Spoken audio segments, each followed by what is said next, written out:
মহাকাশে তৈরি হবে রিসর্ট।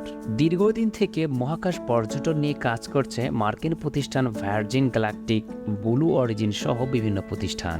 এরই মধ্যে একাধিকবার পর্যটক নিয়ে স্বল্প সময়ের মধ্যে মহাকাশ থেকে ঘুরেও এসেছে প্রতিষ্ঠানগুলোর মহাকাশযান। এবার পর্যটকদের দীর্ঘ সময় অবস্থানের সুযোগ দিতে মহাকাশের রিসর্ট তৈরির পরিকল্পনা করেছে মার্কিন মহাকাশ স্টেশন নির্মাতা প্রতিষ্ঠান ভাস্টের তথ্য মতে মহাকাশে প্রথমবারের মতো বাণিজ্যিক মহাকাশ স্টেশন তৈরি করা হবে।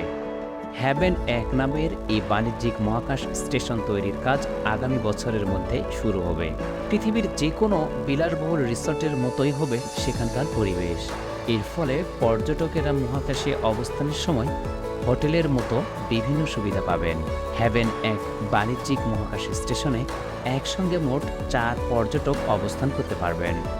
স্টেশনটি পৃথিবীতে তৈরি করে ইলন মাস্কের মালিকানাধীন স্পেস এক্সের ফ্যালকন রকেটের মাধ্যমে মহাকাশে পাঠানো হবে। 2026 সালের মধ্যে বাণিজ্যিক মহাকাশ স্টেশনটিতে পর্যটকেরা থাকতে পারবেন বলে ধারণা করা হচ্ছে। মহাকাশে থাকা আন্তর্জাতিক মহাকাশ স্টেশনে সাধারণত বিভিন্ন ধরনের বৈজ্ঞানিক গবেষণা করে থাকেন বিভিন্ন দেশের নভোচারীরা। তবে হ্যাভেন 1 স্টেশনটি শুধু পর্যটকদের জন্য তৈরি করা হবে।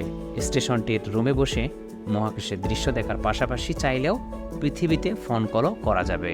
News desk, tourism TV Bangladesh.